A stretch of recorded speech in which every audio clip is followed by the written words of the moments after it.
तो आज हम जैसे बात करने जा रहे हैं आगे का, जो बाकी का हमने जैसे पिछले क्लास में हमने पढ़ लिया था कि हम आदि शंकराचार्य के डॉक्ट्राइन को पढ़ चुके थे और वैराशैविज्म तक जैसे हमारे रिलीजन्स का हमारा चैप्टर ख़त्म हो चुका था। तो उसी के साथ ही हम अब चैप्टर 16 जो है लैंग्वेज और लिटरेचर का, हम उसको पढ़ेंगे। अब लैंग्वेज और लिटरेचर की जैसे बात आती है, ये इसमें अब हम सिर्फ वही पढ़ने की कोशिश करेंगे जो इम्पोर्टेंट है। अभी जनरल बेसिस पे जैसे देखा जाए तो लिटरेचर में जैसे बात आती है आपका literature in Sanskrit, growth of Tamil literature, है ना। हम जैसे हम डिस्कशन कर लेते हैं जो हमारे लिए यूपीएससी पॉइंट ऑफ व्यू से इम्पोर्टेंट है। हम जैसे हम लिटरेचर की बात कर रहे हैं, है ना, ये जो इम्पोर्टेंट टॉपिक्स हैं इस लिटरेचर में, जैसे आज जो हमें ख़त्म करना है उसमें है लिटरेचर इन संस्कृत को हम आज ख़त्म करेंगे, जो यूपीएससी के पर्सपेक्टिव से इन संस्कृत, है ना।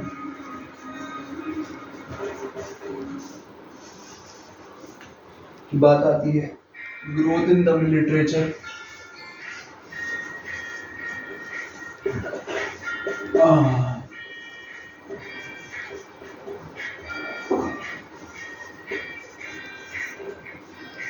उसके बाद literature in newly developing languages. हाँ, literature in newly developing languages.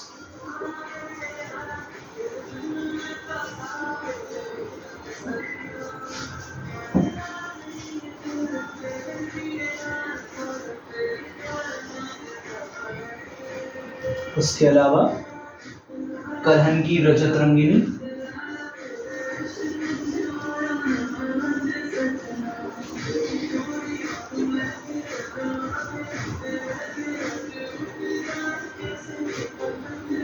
उसके बाद अलबरूनी ने जो भी इंडिया के रिलेटेड हमने अलबरूनी की भाषा में जो भी, मतलब हमने अलबरूनी ने जितने भी हमारे कमेंट्री करी थी इंडिया से रिलेटेड, हम उसको आज इन डेप्थ पढ़ेंगे। बेसिकली आज हमारा ये वाला पार्ट लैंग्वेज और लिटरेचर का ख़त्म हो जाए, बहुत अच्छा हो जाएगा।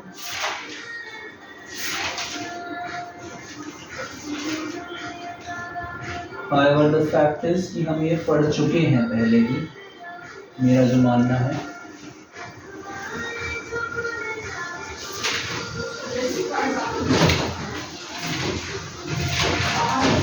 ना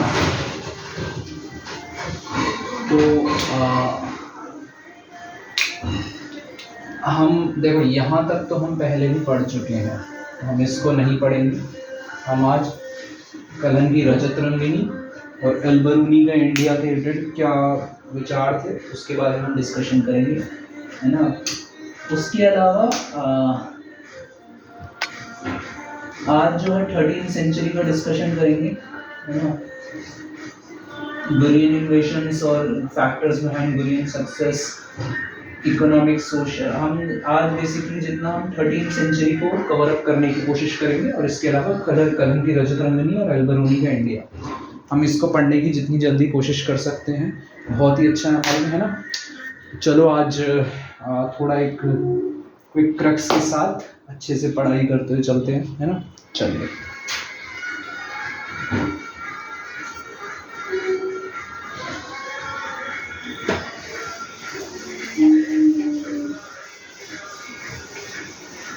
हम ये 4 आज फिलहाल अभी पढ़ेंगे, मतलब ये दो तो, इनमें से 2 तो सबसे इम्पोर्टेंट हो गए।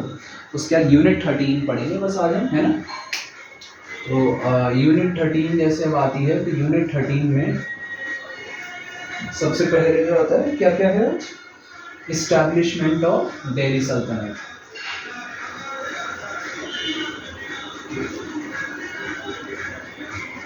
ठीक है। इसके अलावा फाउंडेशन ऑफ दिल्ली सल्तनत, एक minute, economic, social and cultural consequences. Social and cultural consequences.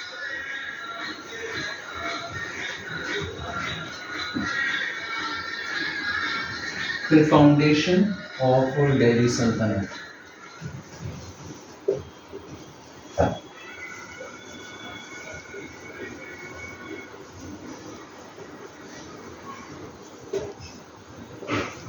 And early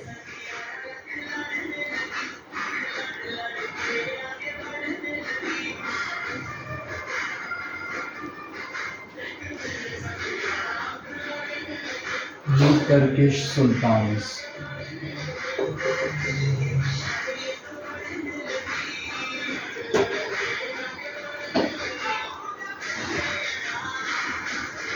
और फिर कंसोलिडेशन की बात आज हम पढ़ेंगे, है ना, the role of Iltutmish and Balban.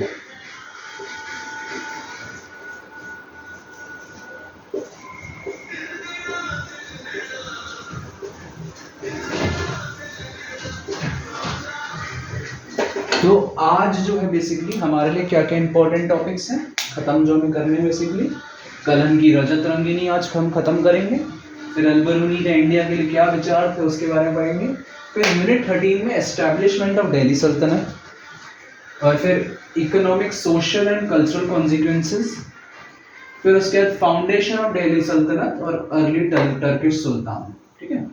फिर उसके बाद हमारी बात आएगी consolidation, the role of Iltutmish और बलबन। ये आज के हमारे 6 इंपॉर्टेंट टॉपिक्स हैं यूपीएससी हिस्ट्री मेंस पर्सपेक्टिव से एज एन ऑप्शनल, और अब हम इनको और डेप्थ में डिस्कस करेंगे। तो चलिए आज हम सबसे पहले हम जैसे यूनिट 12 कलन की रजत रंगीनी पे ही आते हैं, है ना। ओके,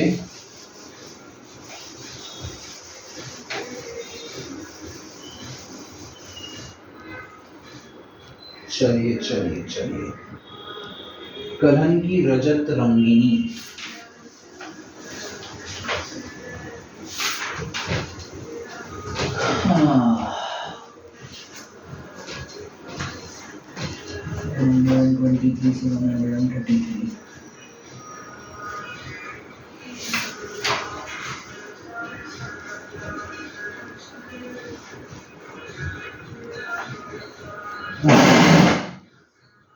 तो कलन की रजत रंगीनी को अगर हम थोड़ा सा इन डेप्थ अगर देखना है तो एक सवाल हम डिस्कस करेंगे, यूपीएससी सीएसई 2022 में आया था, Kalhana's Rajatarangini is the best example of history writing tradition in early India. इसके बारे में डिस्कशन करना है, तो ठीक है ना। अब हम जैसे कलन की रजत रंगीनी की बात कर रहे हैं, तो रजत रंगीनी का जैसे हम बात आती है, तो एक इसमें जो बात आई है कि अर्ली इंडिया का रीजनेबली एक बहुत अच्छा और एक अनबायस्ड तरीके से जो वर्क्स हैं हमारे, उसमें इसका डिस्क्रिप्शन आता है। तो ऐसा कहते हैं कि कलहन जो थे ना, उन्होंने इस काम के लिए बहुत ही अच्छे से प्रिपेयर करा था, और कोई बिना कंटेम्प्ररी लेजिस्लेटिव इश्यूज में बिना फंसे उसने बहुत सारे जो फैक्ट्स हैं एक्सप्रेस किए हैं। अब कलहन की सोर्सेस के बारे में जैसे बात करें, कलहन की जो रजत रंगीनी है ना, उसमें भी हम जैसे हम अभी बहुत इन डेप्थ में जाएंगे।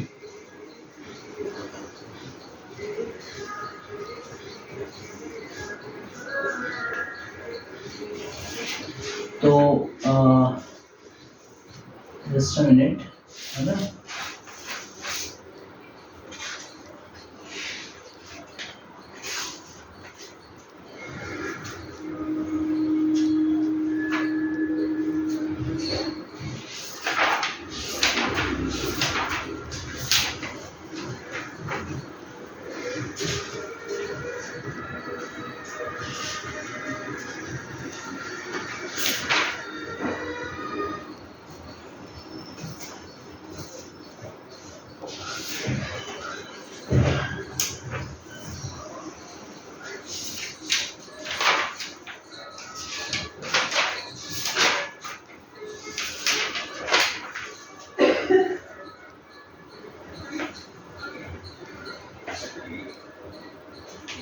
दो सवाल आए हैं हमारी यूपीएससी में। पहला था assess Kalhana's work related to history, इसके बारे में बात होगी, और उसके अलावा हम कलहन के रजत रंगिनी के बाद बात होगी कलहन की सोर्सेज के वजह से हम बात करते हैं, कलहन सोर्सेज, है ना।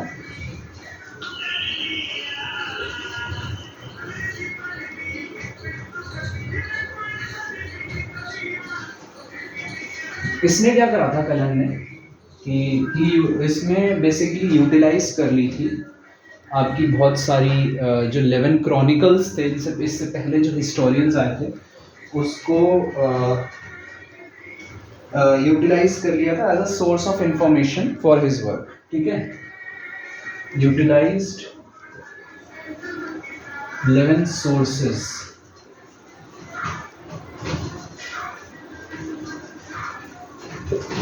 of info from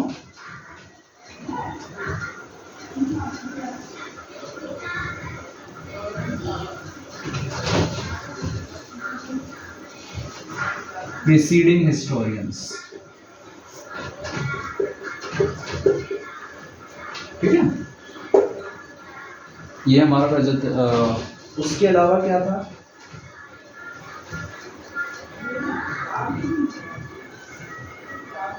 इसने क्या करा था, एनालाइज किया था किसको, लैंड ग्रांट्स को, रॉयल चार्टर्स को, उसके अलावा कंटेम्प्रेरी डॉक्यूमेंट्स, इंस्क्रिप्शंस को, कॉइन्स, ठीक है।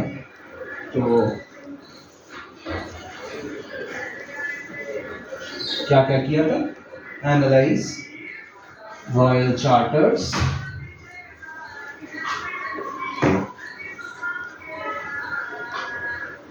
edicts,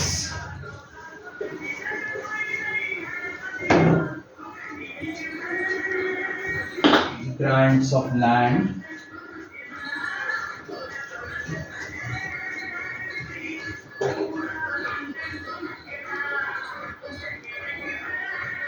records और contemporary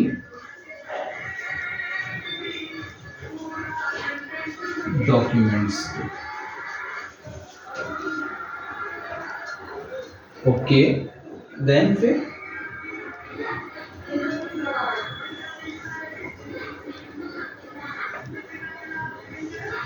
अब बेसिकली अब जो बात कर रहे हैं, अब हम डिस्कशन जो करेंगे why it is considered as a best history writing in history, है ना। इसके बारे में हम डिस्कशन जैसे करने वाले हैं।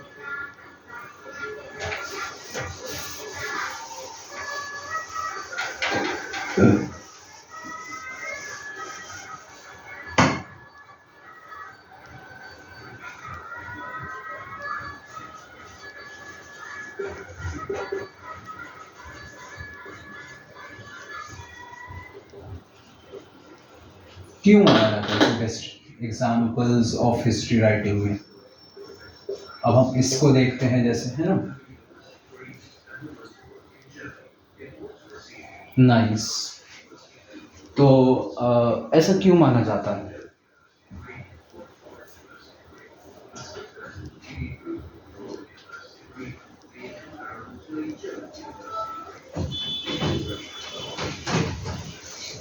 तो इसके बारे में जैसे बात आती है,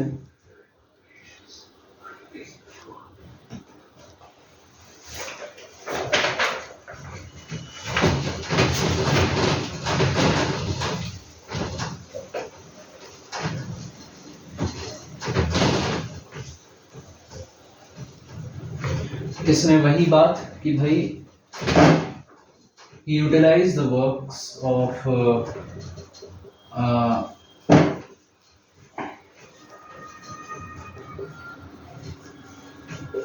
11 chronicles of Kashmir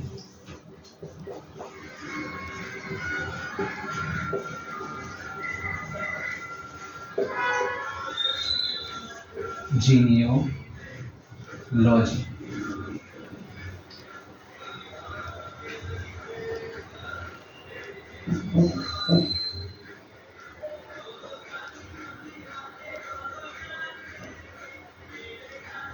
Of all kings of Kashmir,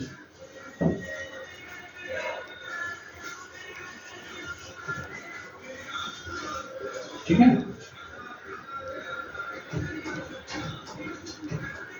from Gonanda till 1149 AD, ठीक है।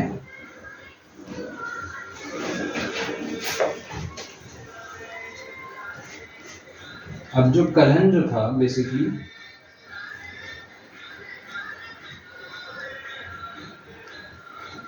कलहन जो था बेसिकली बहुत ही टर्बुलेंट पीरियड में लिख रहे थे।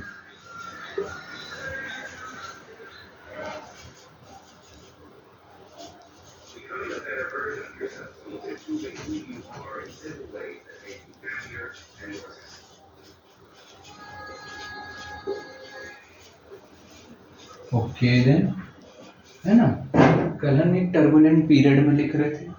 ओके, और क्योंकि हर्षा की राइम एंड हो चुकी थी,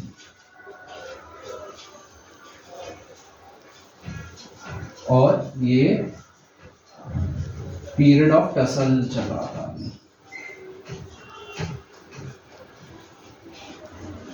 ठीक है,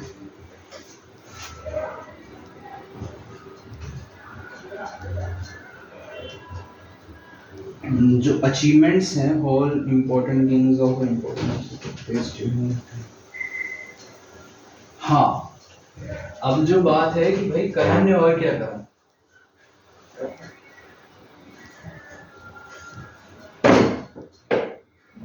he addressed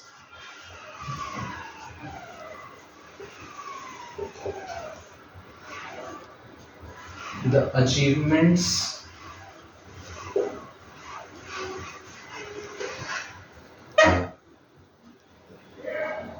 all important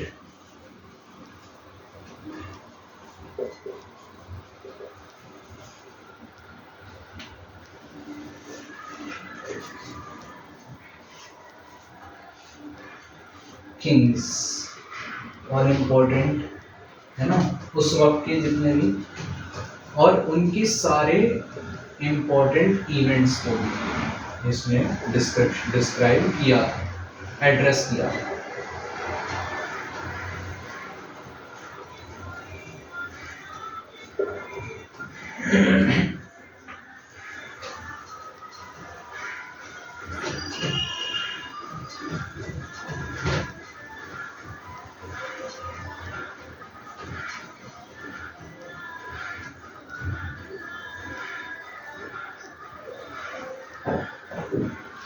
इसने क्या करा था, संस्कृत लैंग्वेज को यूज किया था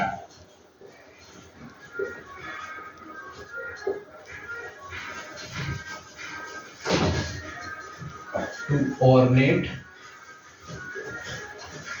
हिज स्टाइल।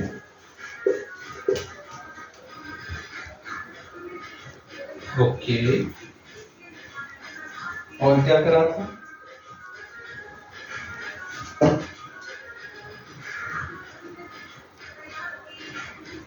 अच्छा इसमें एक बात का ख्याल रखना, जो पॉइंट बता रहे हैं, ये जो तीन जो औरतें हैं, इसने एक और काम करा, इवन डिस्क्राइब्ड, ये इंपॉर्टेंट है थोड़ा, वैसे तो सभी इंपॉर्टेंट है, 3 important women rulers.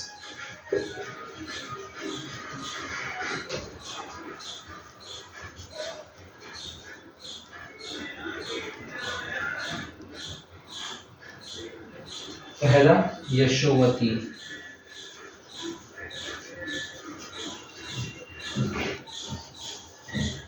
Of Gonanda dynasty, Gonanda, वही गोनंदा ठीक है, पहले तो यशोवती थी, फिर उसके बाद सुगंधा,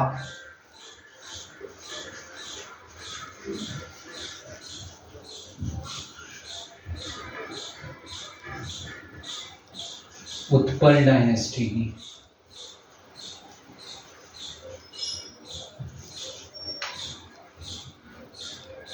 दिद्दा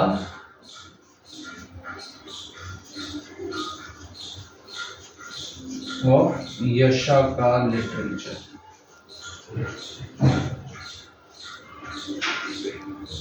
ठीक है, ये तीन बेसिकली यशोवती, सुगंधा और दिद्दा, इनकी डायनेस्टीज के बारे में। यशोवती गोनंदा डायनेस्टी की थी, सुगंधा उत्पल डायनेस्टी की थी, दिद्दा यशाकर डायनेस्टी की थी। ठीक है,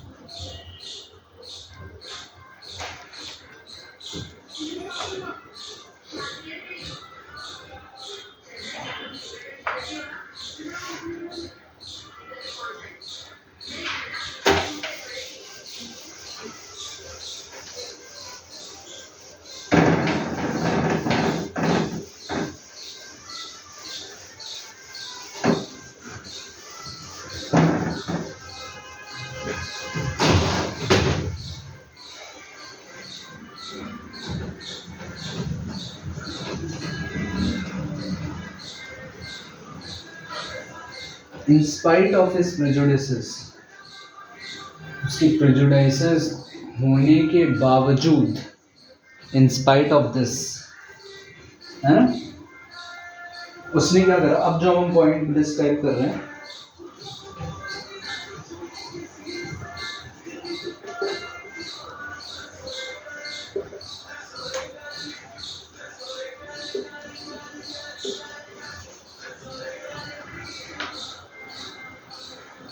Cullen portrays both royal and non-royal women.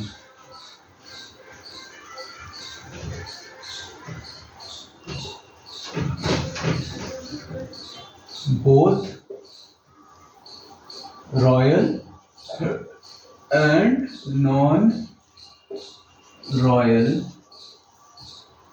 women. ठीक है, वो है ना।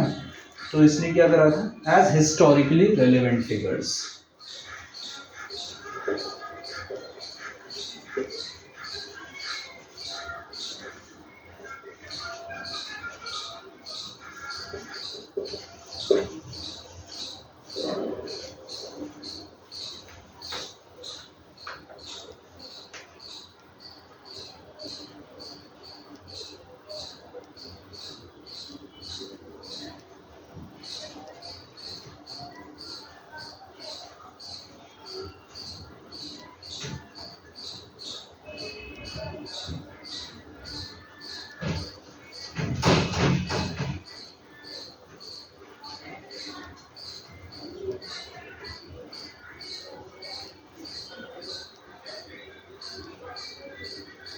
अब उसने क्या करा था, एक और हिम्मत दिखाई थी कलन ने।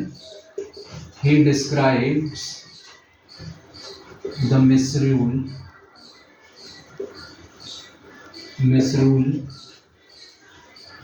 in Kashmir and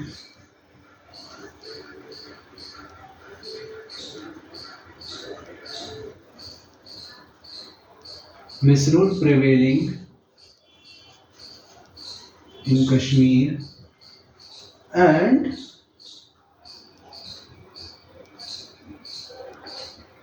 how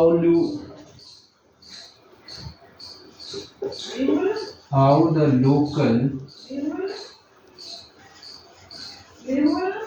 feud elements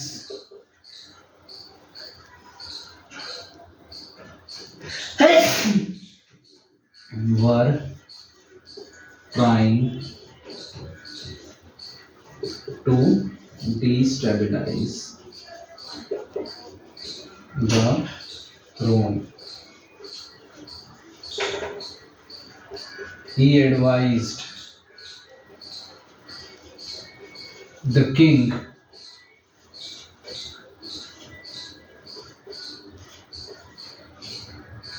to be strong.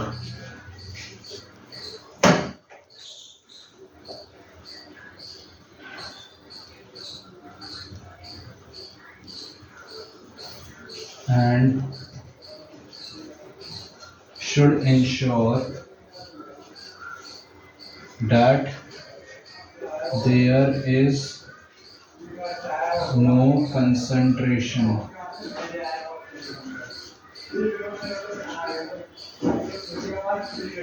wealth.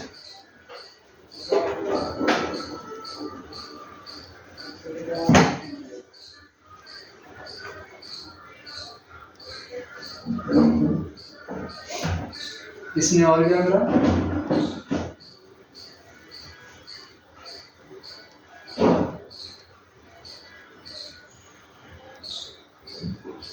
He wrote about almost every perspective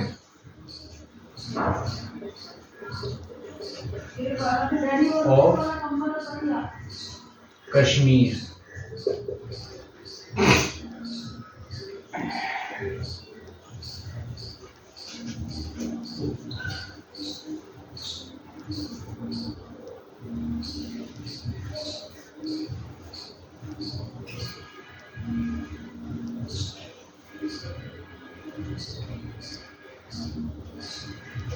जिसमें क्या क्या आते थे? That is social,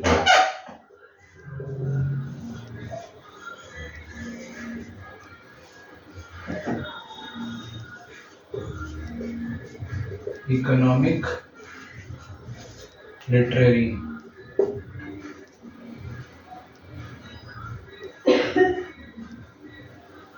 polity.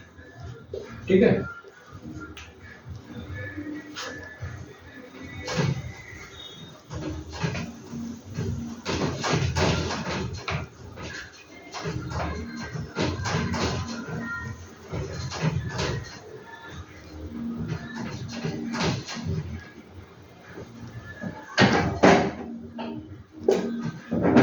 तो ये तो बेसिक आपका उसने जो बताना था अपने रजत रंगिनी में, ये सब बातें थी आपका, है ना। अब जैसे हम बात कर लेते हैं कि भाई खेल क्या था मेन। अब जो बात है ये तो हो गई उसकी अच्छी बातें, अब जो खराब बातें भी होंगी भाई कुछ उस किताब की, तो उसके कलहन की जो रजत रंगिनी थी उसमें ड्रॉबैक्स क्या रहेंगे?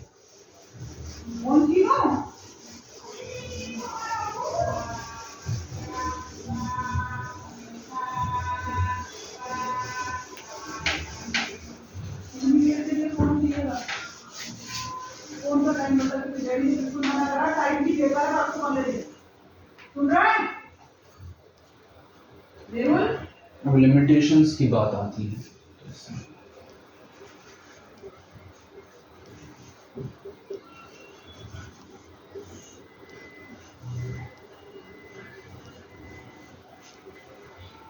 एग्जैजरेशन की बात आती है। जैसे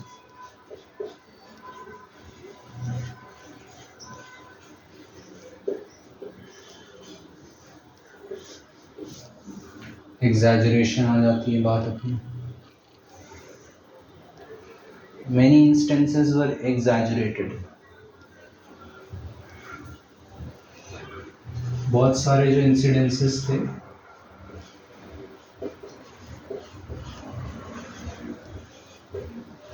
were exaggerated.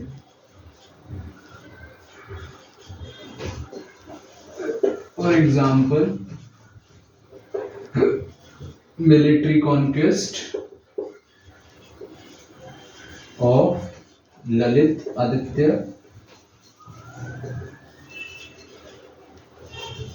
मुक्ता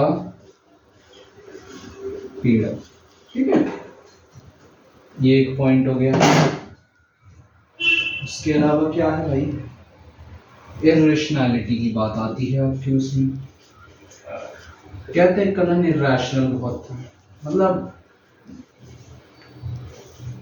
एक रैशनल थिंकिंग की कमी रही होगी, जो भी सीन है आपका एक्रेडिटेशन की।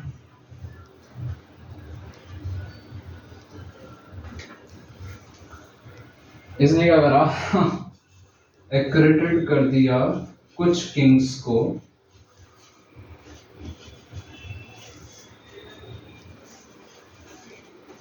For exaggerated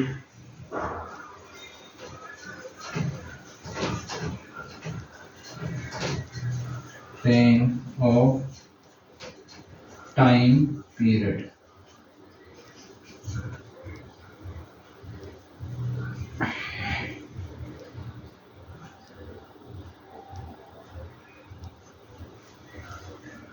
example,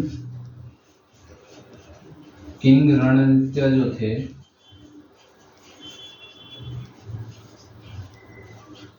was given reign of 300 years, है ना। तो जैसे हम देख पा रहे हैं, तो एग्जैजरेशन की बात आ रही है, इरेशनैलिटी। अब जैसे बात आ रही है कि रणनीत्य नाम के कोई किंग रहे होंगे, उनकी इसने 300 साल की उम्र बता दी, मतलब 300 साल तक उन्होंने राज किया, ऐसे ऐसी बातें जब जाती है तो एग्जैजरेटेड फैक्ट्स होते हैं, करते हैं कुछ हिस्टोरियंस। तो अब जैसे हम आगे की बात करेंगे, अच्छा जेंडर बायस्ड का भी आरोप लगता है भाई साहब पे, जेंडर बायसनेस, जेंडर बायस्ड, है ना। क्या सीन रहा होगा?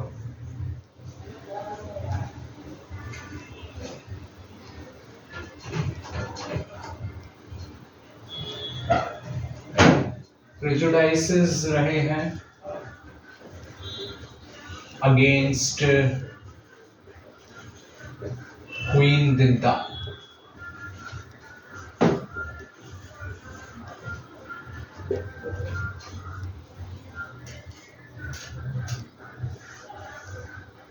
wrote a lot against her, ठीक है। उसके बाद फैक्चुअल इनकरेक्टनेस की बात आती है।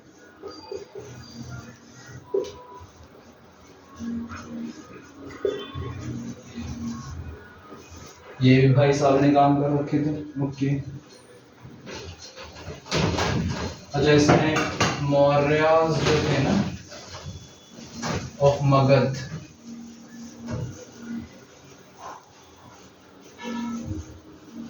were mentioned as ruler of Kashmir, है ना। तो ये भी काम हो रखे हैं।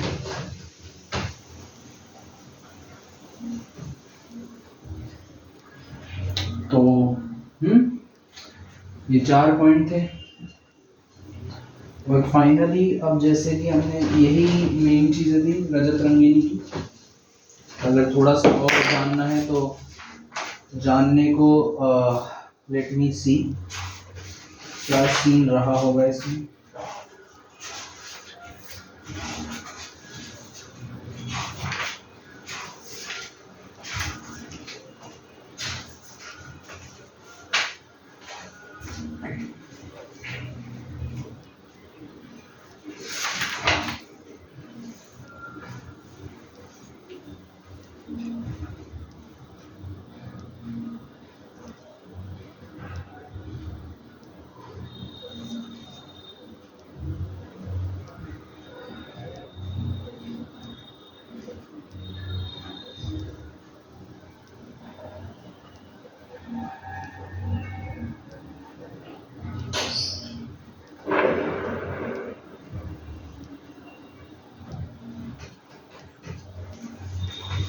मेन तो यही है मोटा मोटा जानने को।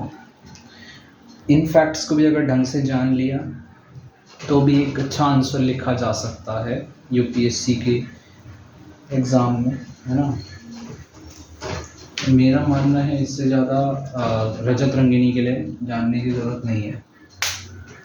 तो जैसा कि हम अपना पहला टॉपिक खत्म कर चुके हैं, अब अल बरूनी के क्या विचार रहे हैं इंडिया के लिए, हम इस पे आएंगे।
CSE 2016 में एक क्वेश्चन आया था, comment on the veracity of Al Biruni's account on Indian society.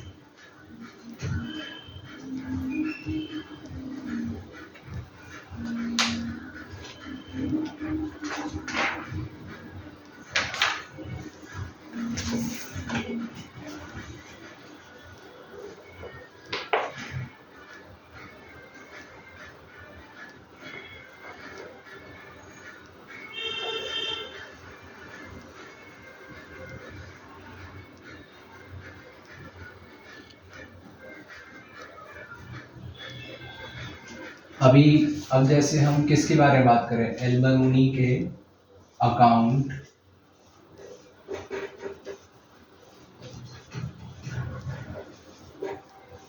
On India.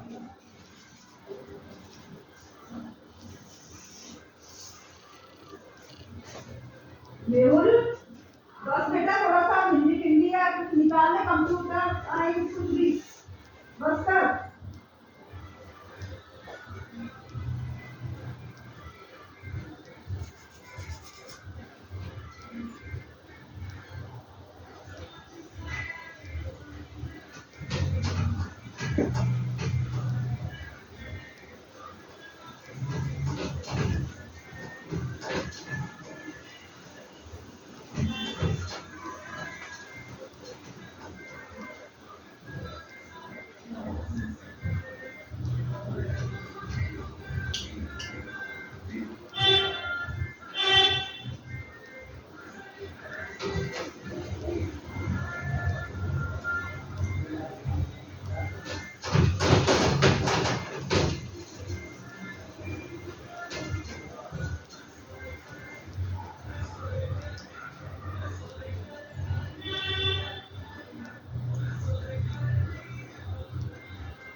Okay,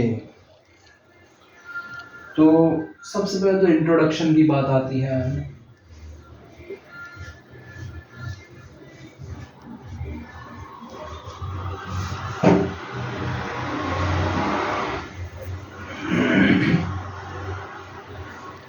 अब अल बरूनी की जो बेसिकली किताब अल हिंद थी, अल बरूनी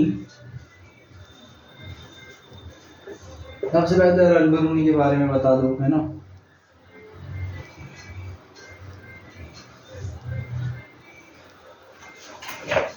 आपके बारे में जैसे बात आती है तो अल-बरूनी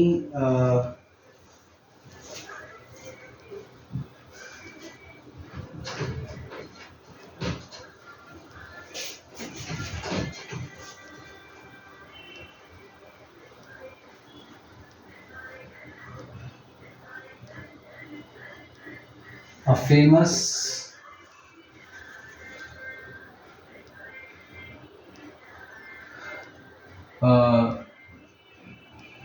literary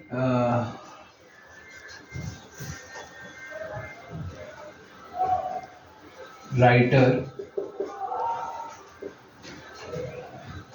from Baghdad, ठीक है।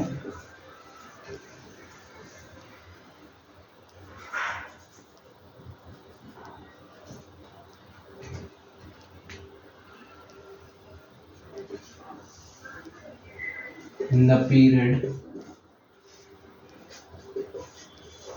of around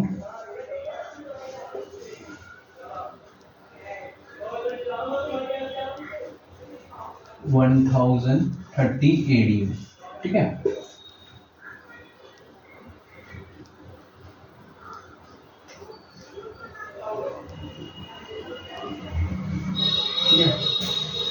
He wrote the book किताब अल हिंद, ठीक है, which provides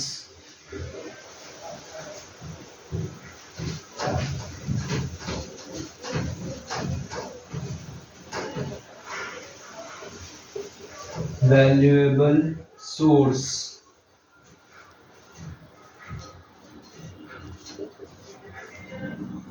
to study Indian culture and history.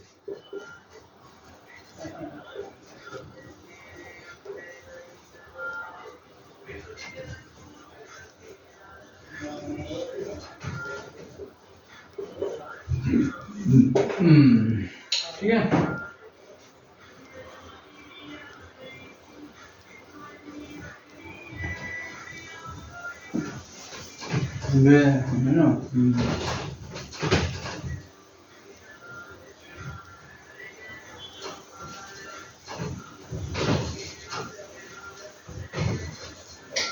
अच्छा, एक और बात, his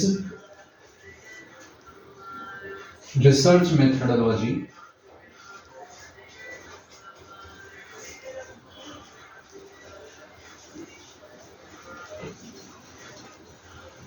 is unique and data provided is generally accurate.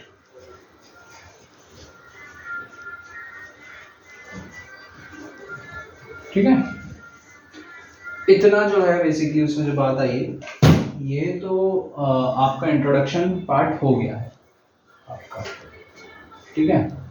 अब बॉडी की बात आती है कि भाई लिखें क्या, है ना। वैसे तो किताब अल हिंद की बात आती है आपकी, किताब अल Hind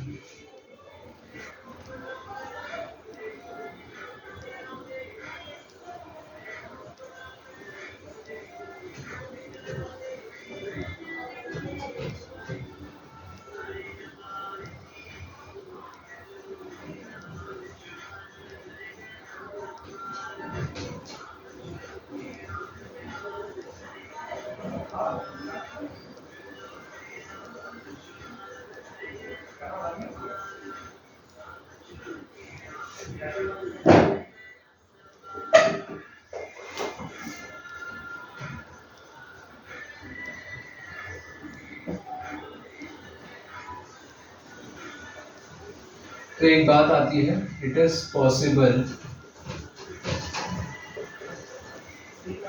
to find out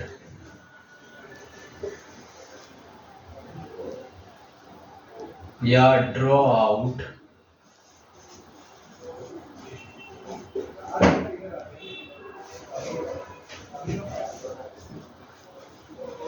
from Kitab al-Hind.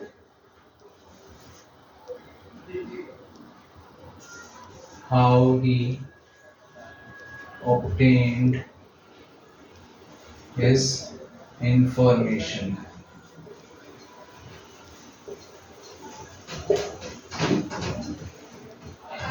ठीक है, और है ना,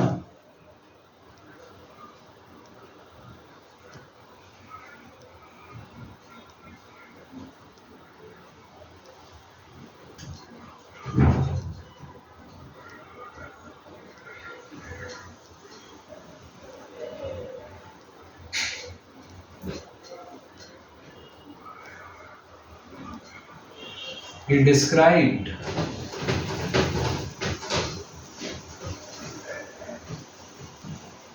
how he interacted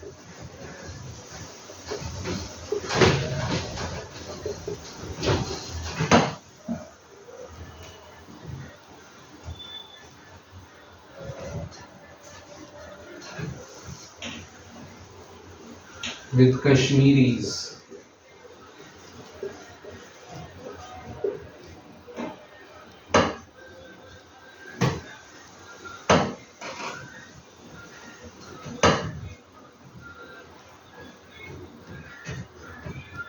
by giving account of circulation.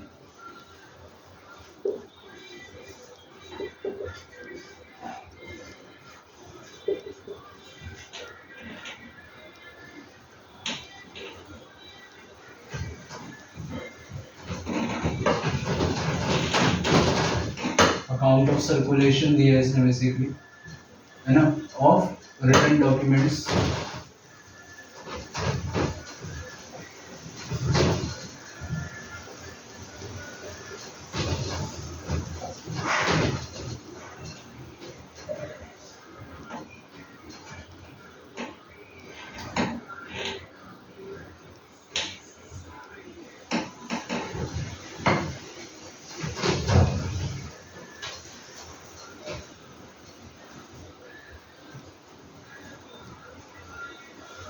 documents.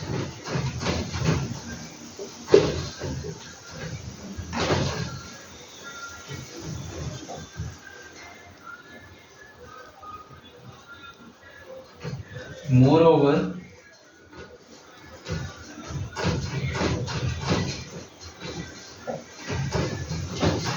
in other positions, in other portions of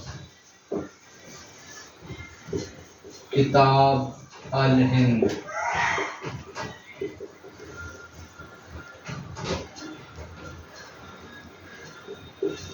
Baruni gave names of two sources. इन दो सोर्सेस का नाम याद रख लेना अपनी संतुष्टि के लिए। जीव सरमन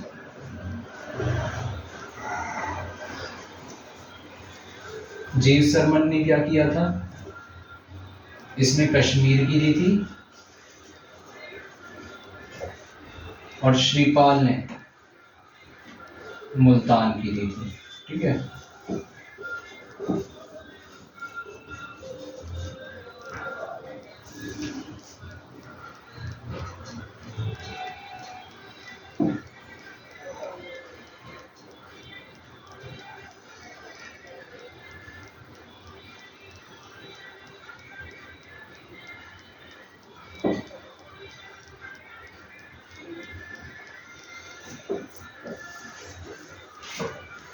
आगे की बॉडी की जैसे बात करें अब हम, पहले इसको मिटा दूंगा।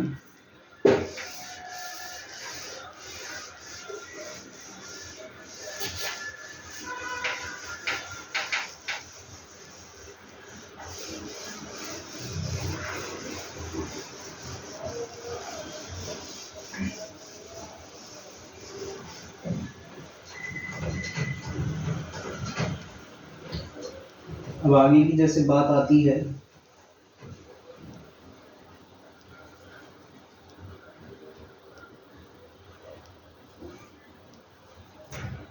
एक large amount of return sources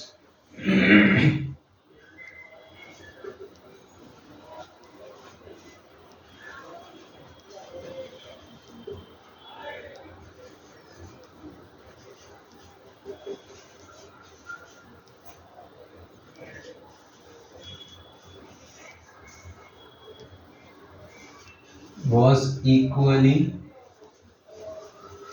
available to Baruni, है ना?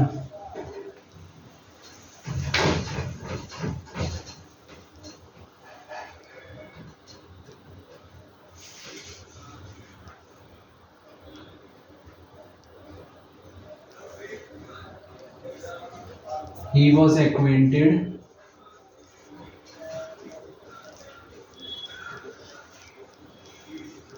with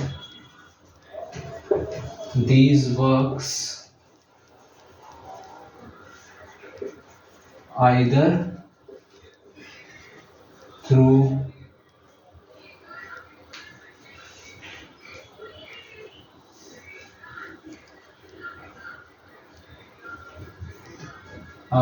किससे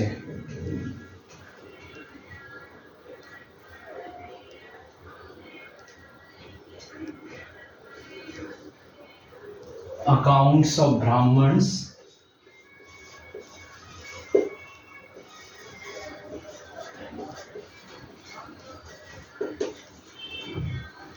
or books such as Ved,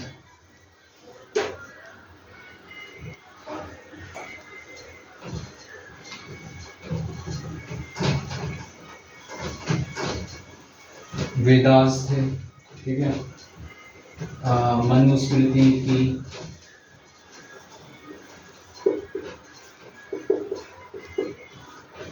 and various other law books.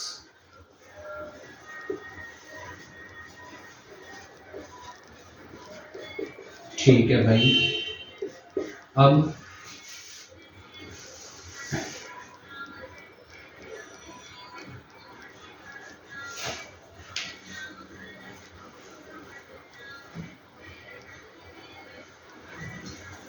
apart from that,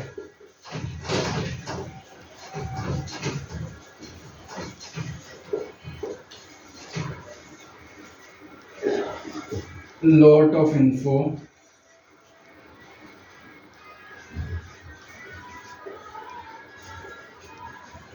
from Bhagavad Gita,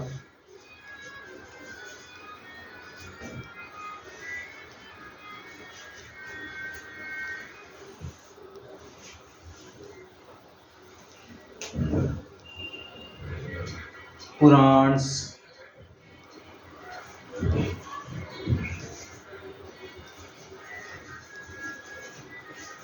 and the writings of Patanjali.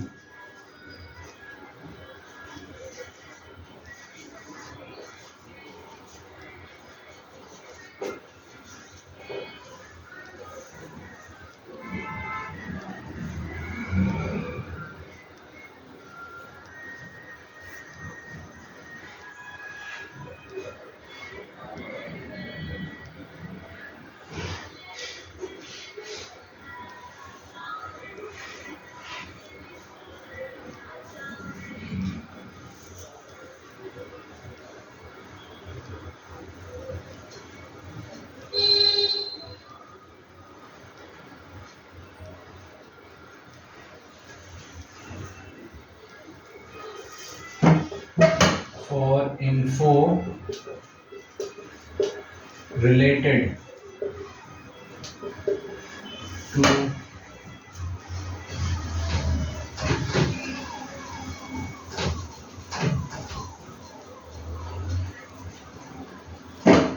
physical or mythical geography,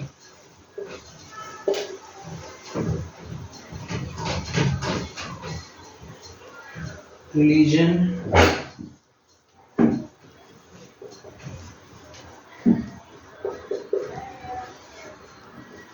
culture history.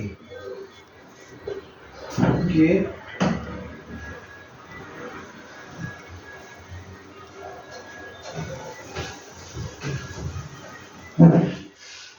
भाई इतना ही था अल-बरूनी का India पर account, है ना।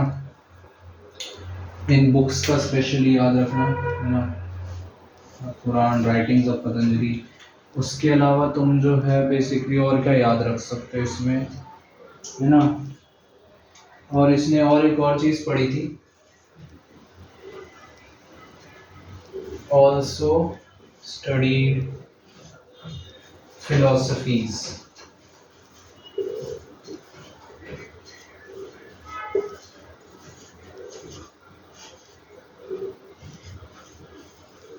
such as सिद्धांत,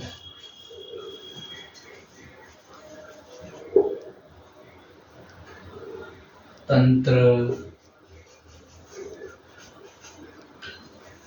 and करानास।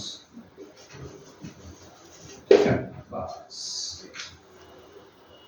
ये तुम्हारा अल-बरूनी का अकाउंट है, अच्छा खासा, जो उसने इंडिया पे लिखा, है ना। और भी बहुत सी बातें अल-बरूनी के बारे में जो आती है, ब्राह्मण साइंटिफिक टेम्परामेंट की जैसे बात आती थी, उसने ये भी बता रखा है कि यहाँ के लोग बड़े प्रेजुडाइज थे साइंटिफिक टेम्परामेंट के लिए। ऐसा सतीश चंद्र में किताब में लिखा हुआ है बेसिकली, आपका जब आप देखोगे तो he has written that Indians had a prejudice over the scientific temperament, especially the Brahmins, and these Brahmins used to consider this fact that apart from them, no other person know the science of various fields such as astronomy, mathematics. सो अल-बरूनी के बारे में जो account जो है basically आपका, वो जो उसने बेसिकली इंडिया पे जो दिया है वो इतना ही है। तो अब जैसे कि हमने अब 2 टॉपिक्स अपने ख़त्म कर लिए हैं, है ना।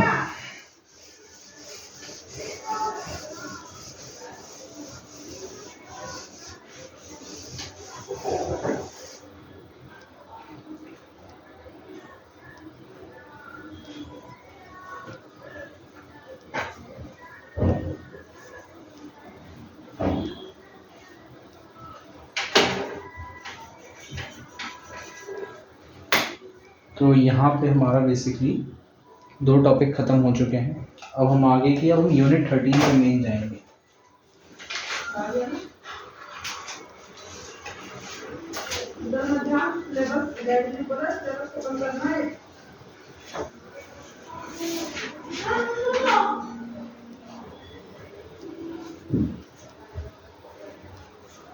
अब हम 13th सेंचुरी पे आते हैं। Establishment of the Delhi Sultanate, the Gurrian invasions, factors behind Gurrian success. Okay.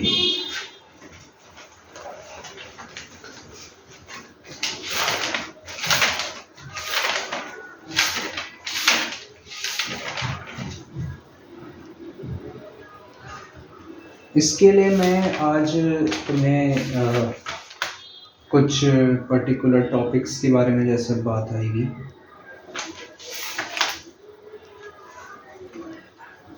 ज़्यादा अच्छा आंसर हम जो है बेसिकली ज़्यादा पढ़ के ये जो है ना अपने खुद के आंसर्स लिखें तो बेहतर रहता है, क्योंकि इनमें भी एक लिमिटेशन है।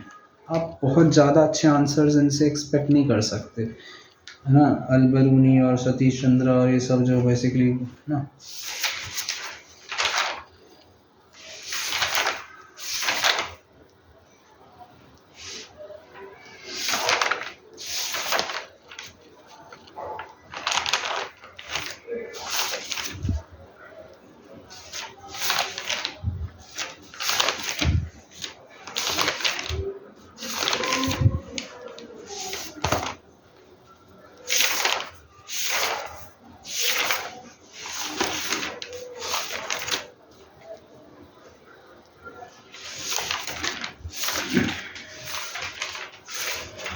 तो अभी जैसे आज हम बात करेंगे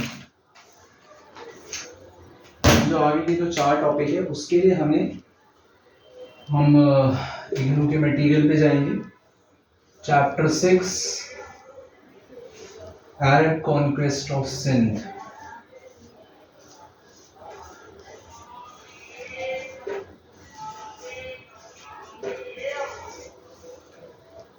टर्किश इन्वेजन्स।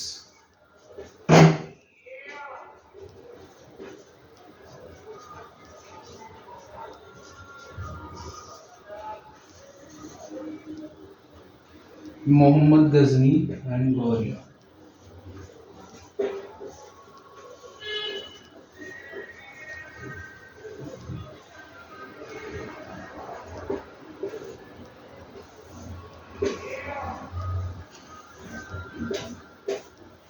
ये आज का थोड़ा इम्पोर्टेंट टॉपिक जो मुझे नज़र आ रहा है ना।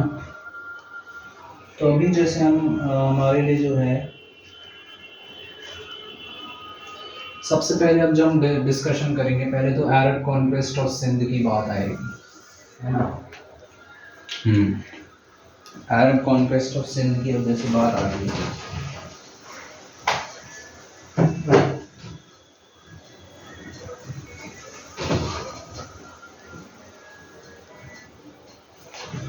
अब जो बात आती है द राइज, सबसे पहले यही पढ़ेंगे हम, the rise and spread of इस्लाम।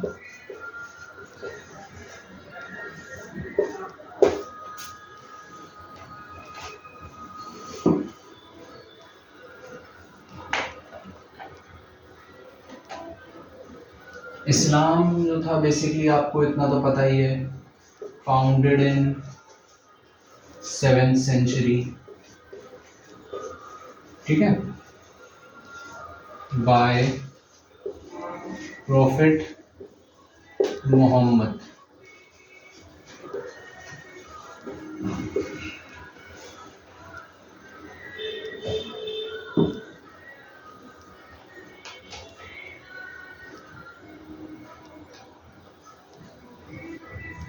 इस पीरियड में क्या था basically,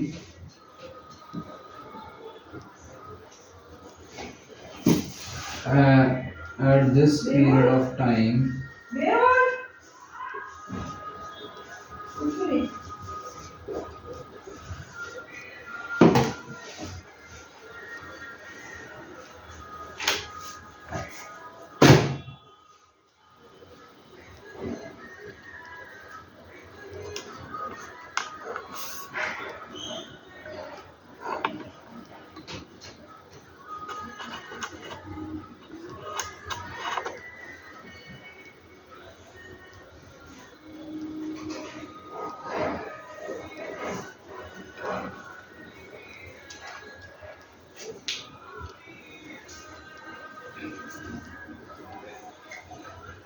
there were various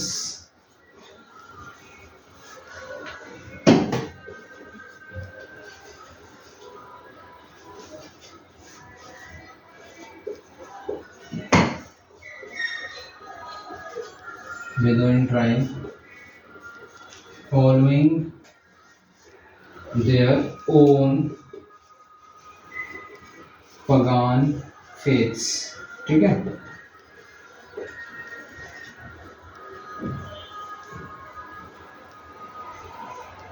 and were constantly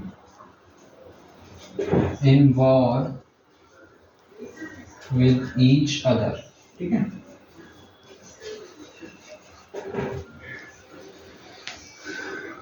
हाँ, तो अब जैसे यही बात आती है,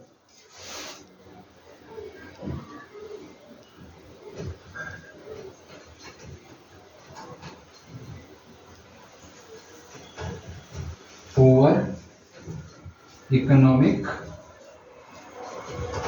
and religious issues।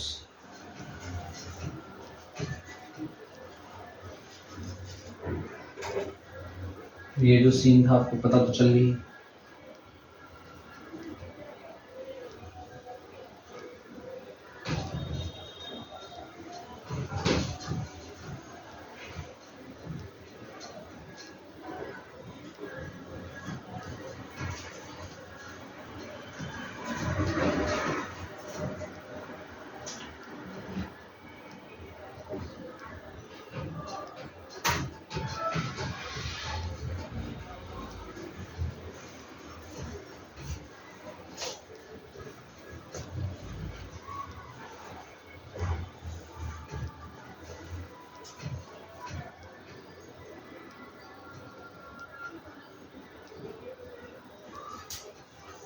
अब क्या था scene,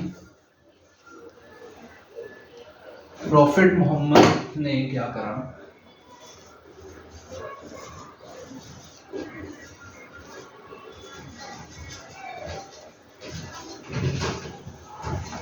unified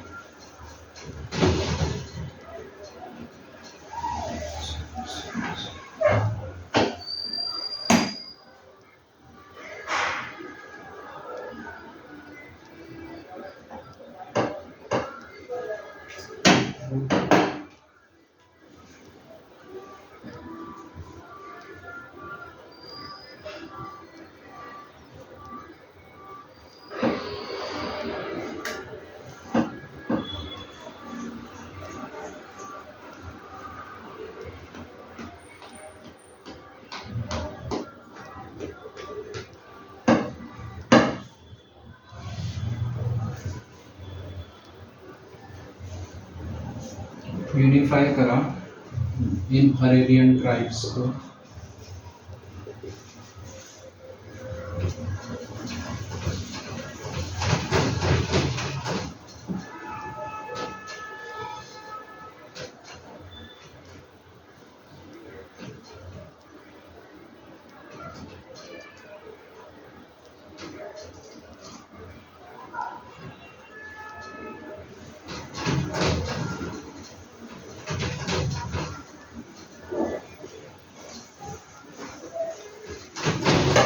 and hence it is considered as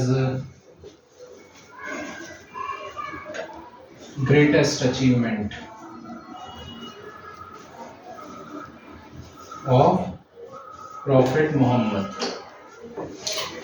फिर क्या हुआ आगे, उनकी डेथ के बाद, after his death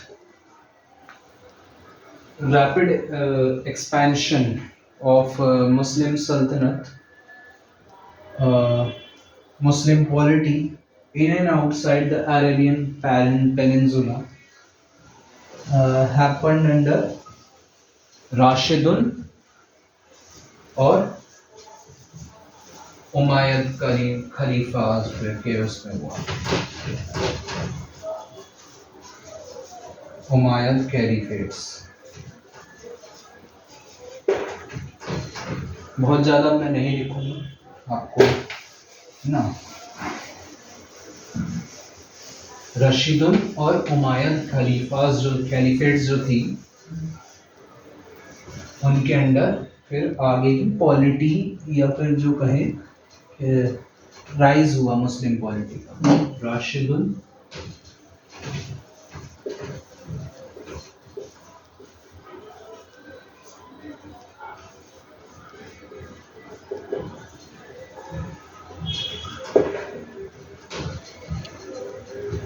The expanded empire stretched from Central Asia across the Middle East and North Africa to the Atlantic.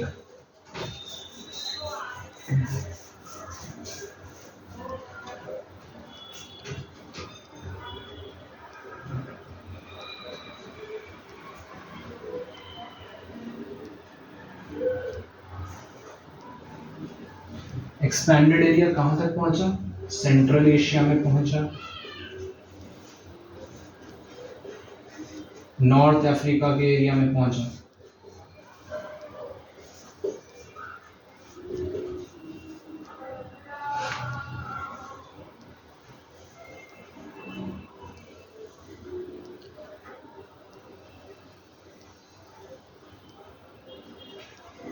और उसी का ही जो पार्ट थी आपका इसी एक्सपेंशन के अंदर अरब्स ने फिर सिंध को भी कॉन्क्वेस्ट किया, इंडियन पेनिनसुला में, और Sindh in Indian peninsula. Okay, है ना।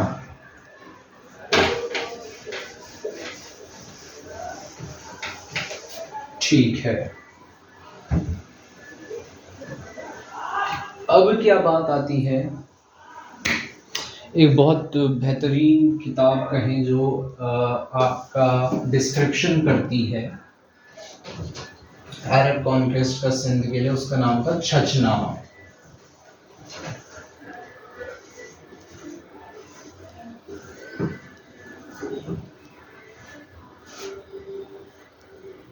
किसने लिखी थी? अली कूफी ने लिखी थी इन 1226। ठीक है, अली कूफी की छछनामा काफी अच्छा डिस्क्रिप्शन देती है हमें रिगार्डिंग कि कैसे हमारा जो ये रहा है, मतलब एक्सपेंशन ऑफ अरब कॉन्क्वेस्ट इन सिंध, उसमें छछनामा का बहुत बड़ा रोल माना जाता है, जिसके थ्रू में बहुत सारी इंफॉर्मेशन मिलती है। अब हम जैसे छछनामा की बात करते हैं, अब इसके नैरेटिव की बात करेंगे। अब हम छछनामा की भी अब बात आई गई है, तो छछनामा का डिस्क्रिप्शन जो आता है, अब हम जो टॉपिक मेन पढ़ेंगे नैरेटिव ऑफ छछनामा, है ना।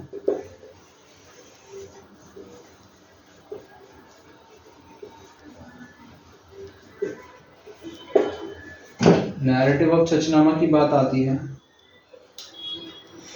हाँ,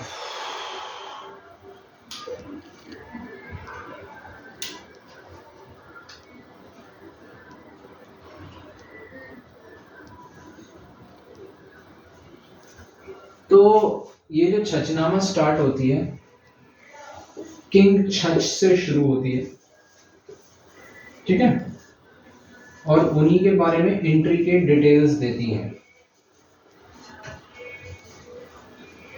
और उनके सक्सेसर्स को, और उनके successors say about his successors. ठीक है,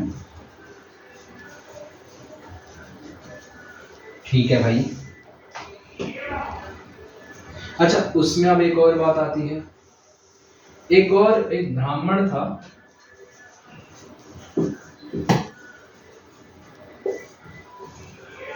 छछ बिन सिलाज, ठीक है, ये चीफ मिनिस्टर था किंग ऑफ सिंध के।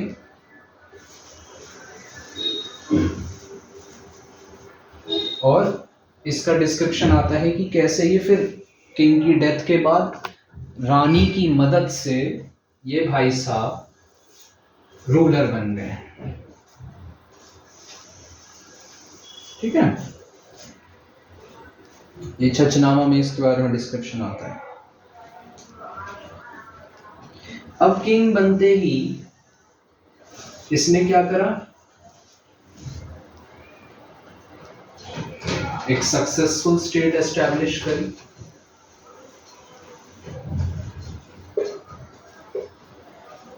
ठीक है, और कैसे करी? फोर्ट्स कैप्चर करके,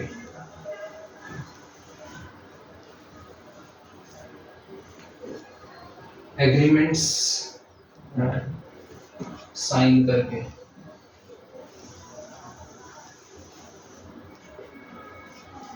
और बाय विनिंग ओवर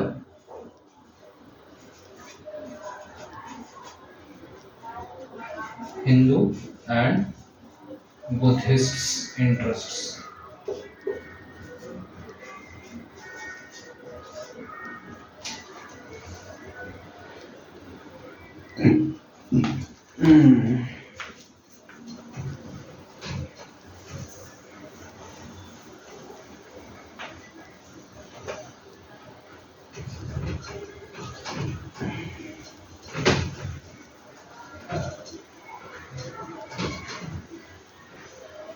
अच्छा, एक और चीज थी, ये भाई साहब एक अच्छे रूलर थे। इसका कारण क्या था? It was the mixture of his offensive, defensive,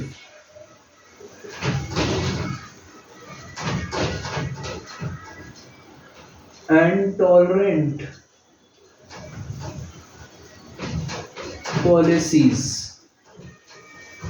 that led him to be the ruler of the Sindh. ठीक है,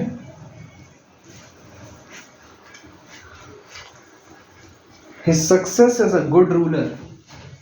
अब भाई साहब ने तो एक अच्छी छच बिन सिलाया जिसका नाम, काफी अच्छा रूलर रहा है, इसने तो काफी काम कर दिया।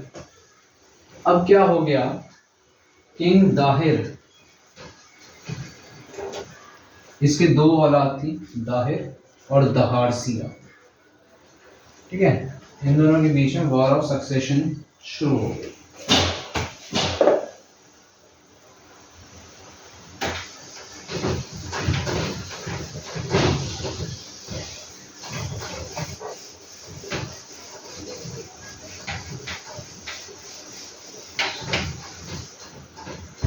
अभी जो वॉर ऑफ सक्सेशन जब शुरू हुई,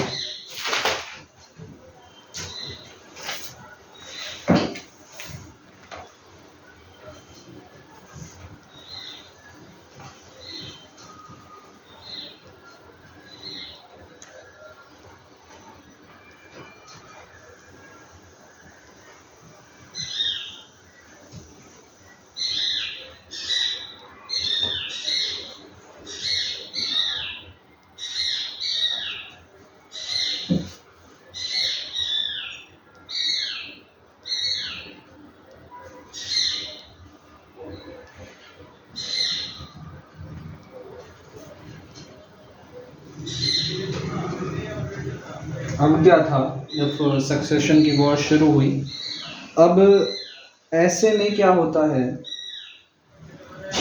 अरब्स जो थे आपके, इनको एक अपॉर्चुनिटी दिखाई दी। ऑफ कोर्स ही बात है भाई, हर कोई मुंह मारना ही चाहेगा दूसरे की, उस दूसरों को अपनी थाली से कम दूसरों की थाली में क्या रखा है उसमें ज़्यादा इंटरेस्ट रहता है।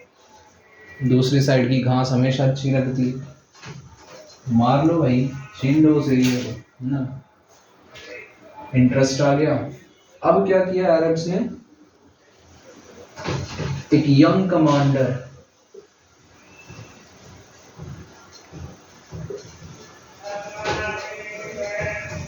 मोहम्मद बिन कासिम की बात आती है ना।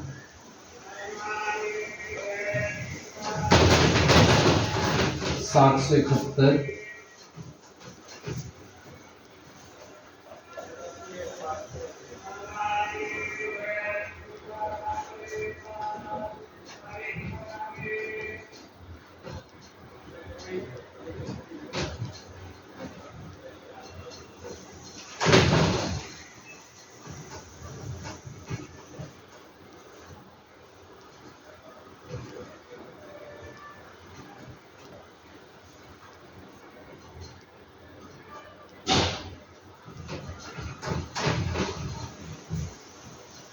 711 सी में, सॉरी 711 सी में इसने क्या करा, defeated forces of Dahir, Dahir की फोर्सेस को हरा दिया। ये अरब कॉन्क्वेस्ट ऑफ सिंध की बात चल रही है अभी, है ना, ये भी एक टॉपिक है। आई थिंक इससे ज़्यादा नहीं आता है ना, मेरे हिसाब से अरब की एडमिनिस्ट्रेशन के बारे में नहीं आता।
कोशिश करेंगे कि आज हम यूनिट 6 को ख़त्म कर दें। बाकी social cultural and technological aspects की जो बात है अब हमारी, उनके बारे में हम और डेप्थ में बात करेंगे, है ना। वो हम कल बात करेंगे।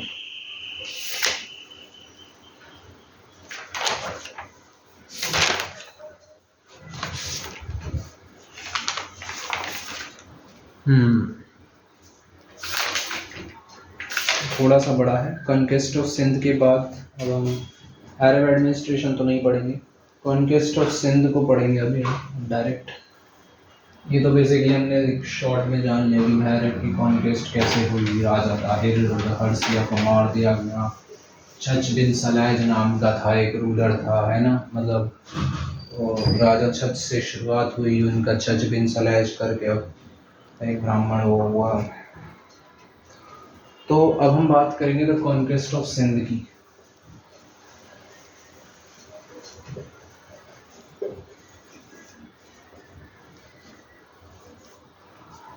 वैसे तो हम कर ही चुके हैं शॉर्ट में।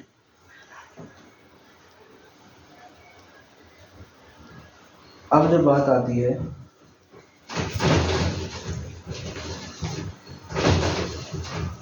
सिंध जो था ना, हमेशा से ही ट्रेड और कॉमर्स का एक हॉटबेड रहा है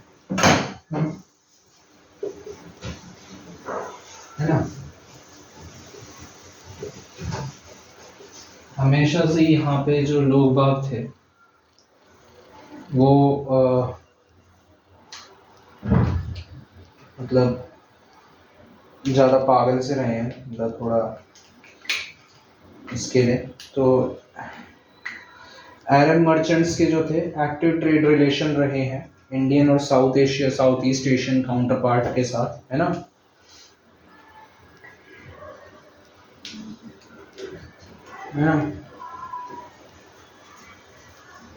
एक्टिव ट्रेड रिलेशंस में तो इंडिया जो था बेसिकली एक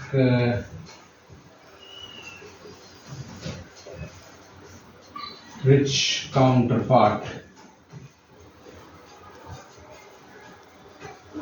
सिंस लॉन्ग, काफी इम्पोर्टेंट काउंटर पार्ट रहा है हमेशा से ही।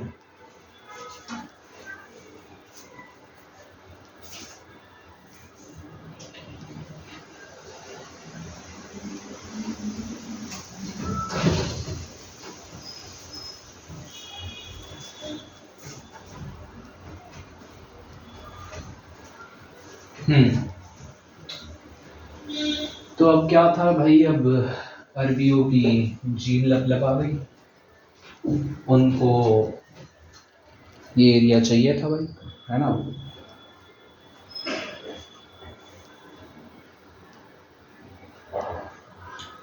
अब क्या था, अरब्स को क्योंकि अभी कॉन्क्वेयर करना था, वांट फॉर कॉन्क्वेयर जागी। अब स्ट्रेटेजी बनानी थोड़ी सी शुरू करेंगे।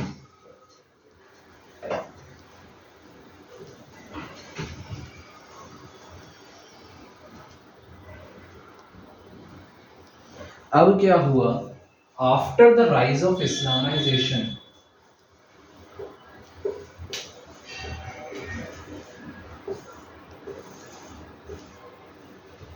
इस्लामाइजेशन की राइज के बाद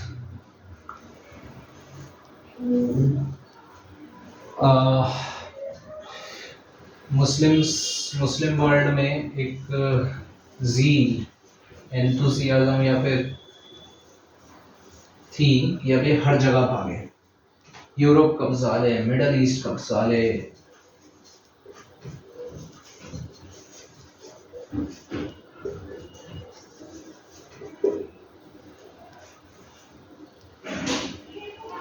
अफ्रीका कब्जा ले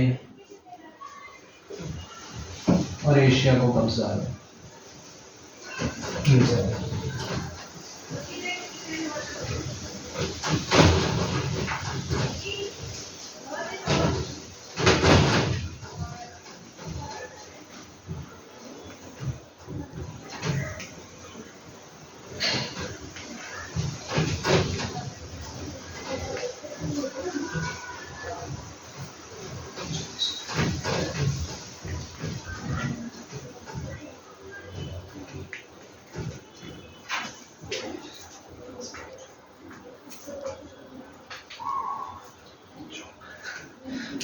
सर वैसे तो बहुत ज़्यादा थोड़ा सा सीरियस रहता हूँ, बट स्टिल मैंने एक जोक सुना था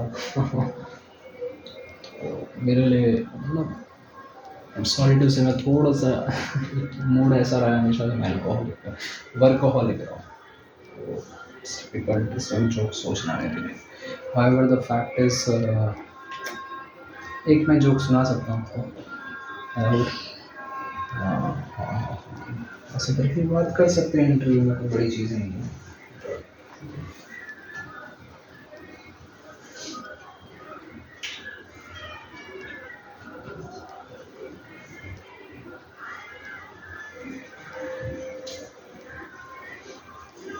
हम्म।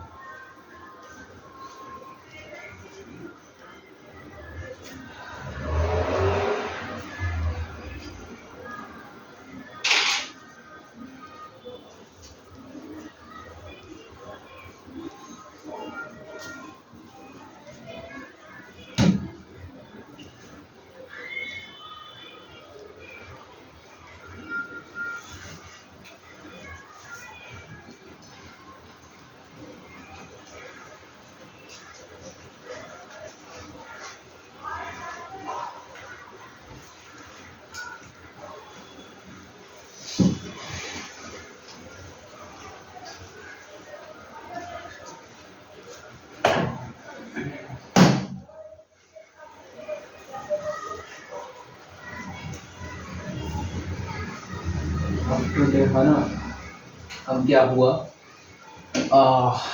अभी दौड़ना तो हर जगह चाह रहे थे। अब क्या हुआ,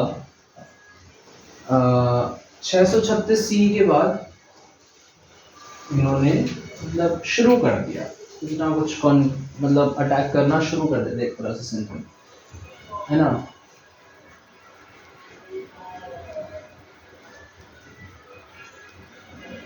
बट ये जो अटैक्स थे ना, तब तक ये एक लूट ज़्यादा थे, प्लंडर का रोल ज़्यादा प्ले कर रहे थे, और were not of the nature of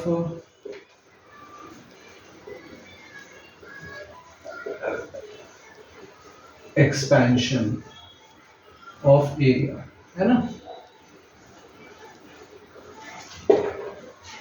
उस तरह से रहा है जो यहाँ पे जो बात आती है, एक सिस्टमैटिक अरब कॉन्क्वेस्ट बेसिकली। हाँ, उमायद अल वालिद वही मोहम्मद कासिम, उमायद अल वालिद वही वही था ना, उमायद अल वालिद।